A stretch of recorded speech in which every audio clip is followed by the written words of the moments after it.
Separate and apart from our obligation to give 10 to 20% of our post-tax income to charity, we have an obligation to extend loans to our brethren in need. In fact, you may be able to demonstrate even more faith in God by lending money than by giving money to charity. Think about it for a second.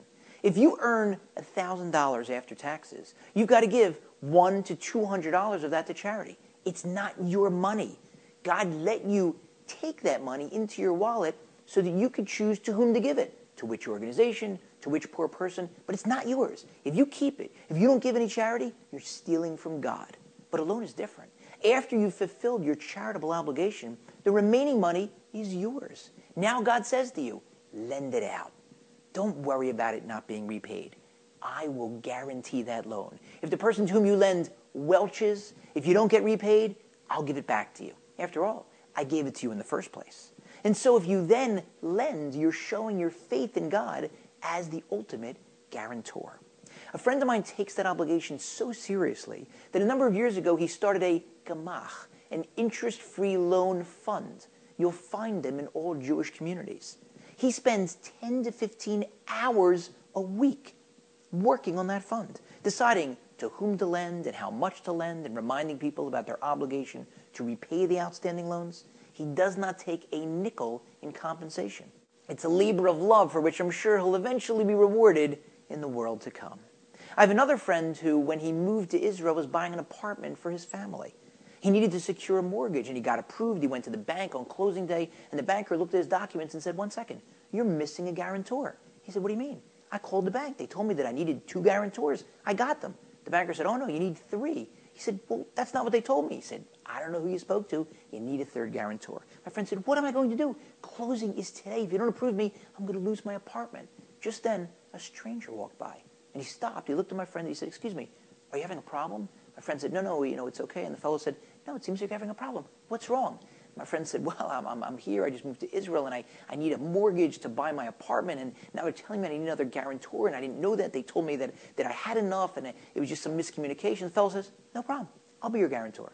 My friend says, Who are you? I can't ask you to do that. You're a total stranger." The fellow says, "You didn't ask me. I volunteered. I'm your guarantor." And now the banker says to the fellow, "Wait 1 second. Who are you? I can't just allow you to be the guarantor. I have to make sure you have the financial wherewithal to guarantee the loan." The fellow says, "That's fine. Why don't you type this account number into your computer and check?" He types in the account number, and sure enough, the fellow's a customer, a good customer in their bank. He says, "You know what? Your credit's good with us. You can be the guarantor." On the spot, this total stranger guarantees the loan. God, Mi ka'amcha Yisrael, who is like your nation, the Jewish people. But the rabbis tell us that our obligation to lend doesn't end with our wallet. No matter how little Jewish knowledge you have, there is always going to be another Jew who knows even less, to whom you can lend your time. You can teach that person something. And you'll say, "Wait a minute, that's not a loan, that's a gift. I'm not going to get that time back."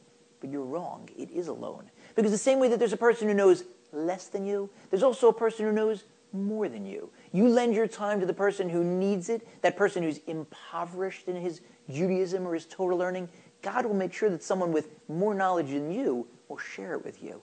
And further, your loan will also be repaid because inevitably you will end up learning more from your students than you will from your teachers, from your rabbis. Why? Because your students, who may have less background or no background in Judaism, will look at each issue through a different prism, a different lens. They'll ask questions that will not only fascinate you, they'll challenge you. They'll come at things from a different angle. And if you're going to teach, you better be on the ball. If you're learning Torah, you can sleepwalk through the lesson. But if you're teaching it, you better know what you're talking about. And so the next time your friend, your brother, your sister in need, in financial need, or in need of Torah knowledge asks you for help, lend a hand, lend some time, lend some knowledge. You'll get it back, and then some.